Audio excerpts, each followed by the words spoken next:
Nawa ang may likha, 7,000 pulo ang ginawa. Mga hiyan. Mabuhay ang Pilipinas! Ipinapakilala ng ika-4 na grupo ang 2 natatanging kasuotan na hango sa kagandahan at kultura ng Pilipinas.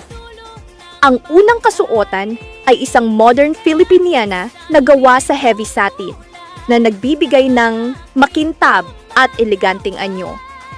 Ang kulay nitong red maroon ay sumisimbolo sa tapang, dignidad at lalim ng kulturang Pilipino. Kasabay nito ay ang ikalawang kasuotan, isang polo barong dress na hango sa tradisyonal na barong. Ang kasuotang ito ay yari sa pinagsamang organza at gina na tela na nagbibigay ng magaan ngunit elegante at maaliwalas na itsura. Ang barong ay matagal ng simbolo ng kagandahang Pilipino, pagiging magalang at mayamang kultura.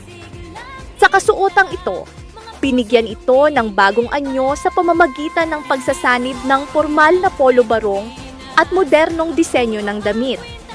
Ang 2 kasuotang ito ay pinagtulungang likhain at buuin ng ika-4 na grupo, mula sa pagdidisenyo, pagpili ng tela, hanggang sa maingat na pagtatahi at pagbuo ng bawat detalye.